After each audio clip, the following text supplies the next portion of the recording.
Donald Trump is ready for war. All-out war with North Korea.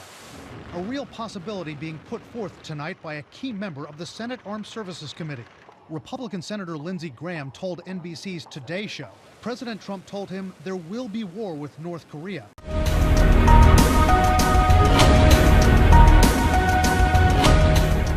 If you have any doubts that the United States is preparing for war, look at what's happening on the ground. U.S. troops, jets, various forces are arriving to South Korea in an endless stream. Anti-air missile systems are blanketing the airspace, and there are endless war games, simulations, exercises all around North Korea, carried out by the United States, its allies, and South Korea. This isn't about scaring North Korea. That can't be done. This is about putting all the pieces into place so that when the final go order comes, everybody's ready. After all, Donald Trump promised to deal with North Korea. Didn't say how. We'll handle North Korea. We're going to be able to handle them. It will be handled.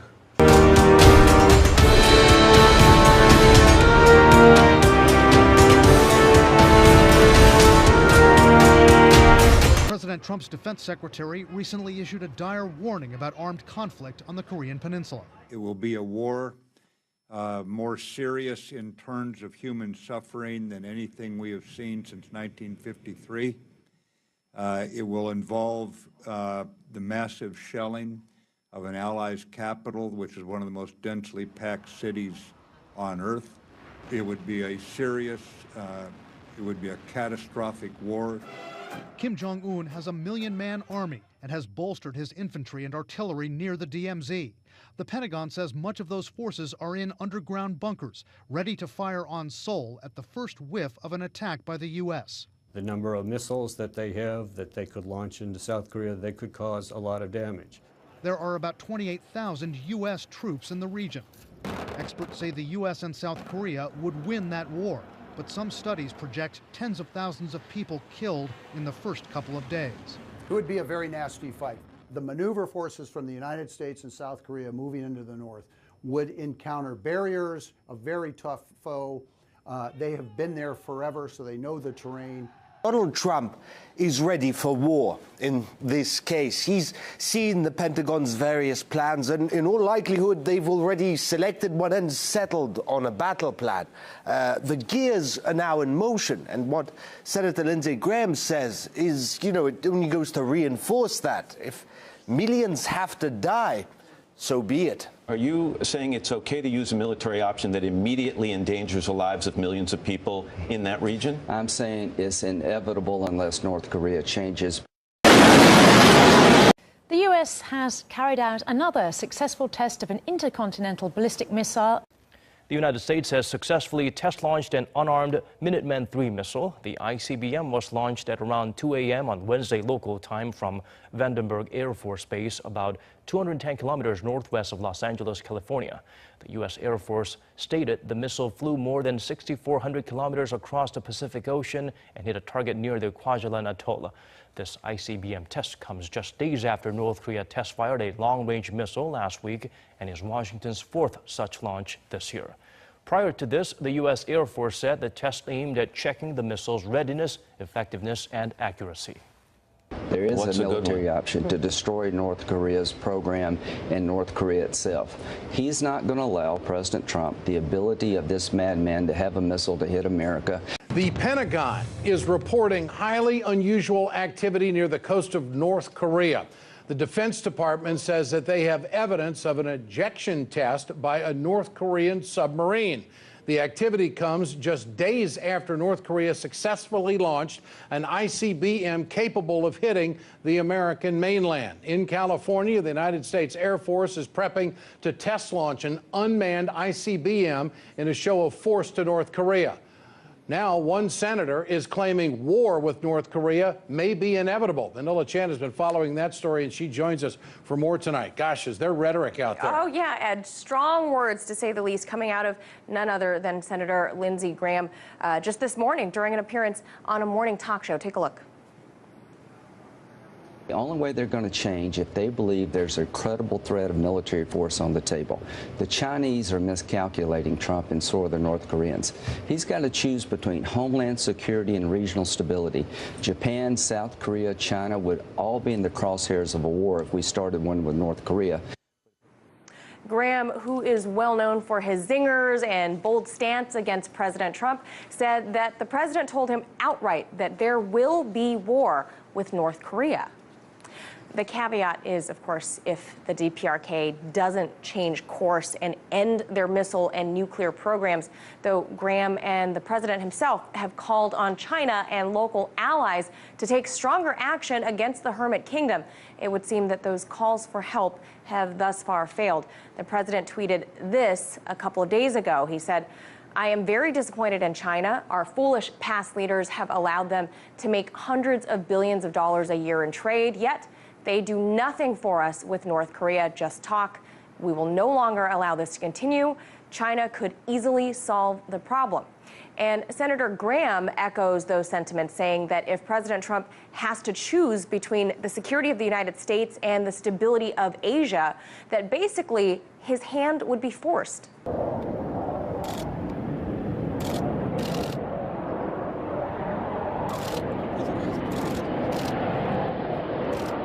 And we heard earlier from the president's harshest critic, possibly, Lindsey Graham. He minced no words that it sounds like another Korean war is in the offing. Ominous words from a senior statesman of his level. His words leaving many Americans very nervous, as you might imagine. Well, the Secretary of State did say he's dealing with a short period of time. That doesn't sound very good. Not good. Let's go to Jack Rice tonight, former CIA agent. He can tell us more about this. Jack, your response to Senator Graham's comments about war, was it reckless, or it was just the absolute truth of what we're dealing with here? Well, it's petrifying, Ed. I mean, in the end, here's what we've got. We've got more than 10 million people in Seoul, 35 miles from the DMZ. We have more than 25 million people in the Seoul metro area. And the fact is if there is war, there will not be thousands of people who will die. There will be tens, potentially hundreds of thousands. So let's be clear about the numbers if we're going to go down that path. And yeah, scary. Jack, what about U.S. intelligence, military intelligence? The submarine activity. If the Pentagon has detected some type of ejection from a North Korean submarine, who knows whether their stealth ability is there or not. They could park off Los Angeles or off the West Coast and deliver something from a submarine. Isn't that the real concern for the United States right now? Without question. I mean, remember, when we're talking about a nuclear weapon, this is a two-stage piece. What you need is the nuclear weapon itself, and you need the delivery system. If you could actually have a launching space that's just off the West Coast, you could literally hit any city in America. And that really is the legitimate point that has to be addressed here, and what that means to what Kim is actually doing in North Korea right now. What does your gut tell you, your background tell you about how much we really know about North Korea, other than seeing these increased efficiency in these tests that they continue to take? Well, Ed, here's what we really know at this point. We're looking at least a dozen nuclear devices that they have. Are any of those small enough to actually put them on the end of a missile right now? Probably not. Is the delivery system close? Yes. We've seen at least 2 tests within the last 30 days. We've seen some dozen tests since February, more than 18 different missiles since February. That's more than his father and grandfather combined. So, I mean, we know the threat's out there. We know that it's building, and we know, frankly, that it's going to get worse. The real question is, if we blink, if we push back, if we turn this into a war, what will a cornered Kim do? And what I just said at the beginning of this, we have 25 million people within 35 miles of that border. This could be a massive annihilation like we have never seen in the history of the world, and that's a fact. Well, what if the United States were to hit North Korea with such incredible force they wouldn't be able to respond? Is that a possibility? No. No, it really isn't, because you can't take out the entire country. Even if you took out the capital, what you're seeing is the moving around of the weapons themselves, and so you can't take out all of them, which means they would fire this. Let's be clear. What Kim will do is this is a guy who's looking at survival at this point. That's why he sees us. He sees us as an international fear and an internal fear. He's fighting both of those. And I can tell you, I think what will happen here is he has no intention of dying alone. So if he's going to go down, he is going to take as many people with him. And we need to know that. That's part of the calculus. At this Reserve Forces training session, soldiers are wearing high-tech sensors, which tell them in real time if they've been shot by the enemy. They use guns that fire laser beams, which are detected by the sensors attached to their uniforms. This is part of the Republic of Korea Army's smart training management system, which they're piloting before plans to expand it to 40 other reserve units. Since we can't use ammunition for combat training, the gear was introduced to help teach combat skills and optimize training outcomes. The new system also uses screens to simulate other aspects of combat.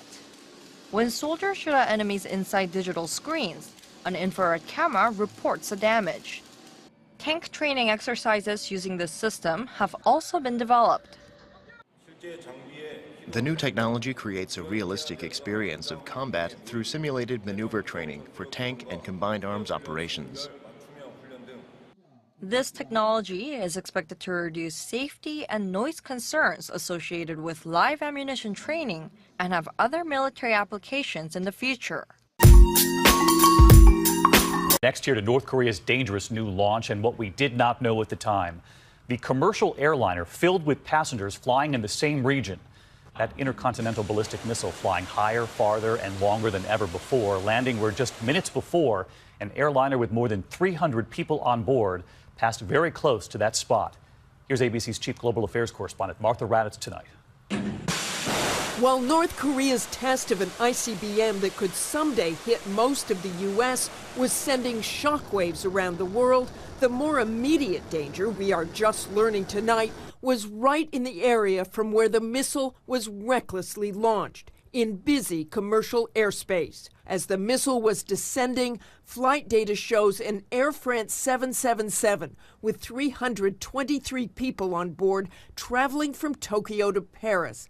Less than 10 minutes after the plane passed northwest of Okashiri Island, the missile fell to earth, landing in the waters near the spot the Air France plane had just flown. The crew of this plane had no idea that they were in danger because the missile was coming in from outer space. If it had broken up in the air prior, it could have endangered a much broader area. Major airlines say they constantly analyze potentially dangerous flyover zones, and Air France says the flight was operated without incident. But the Pentagon has said North Korea's missile launches into busy airspace and heavily traveled seas are done with no coordination.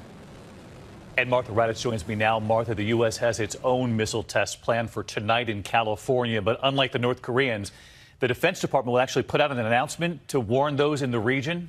That's right, David. We always put out those advisories and never launch near flight paths or sea lanes, David.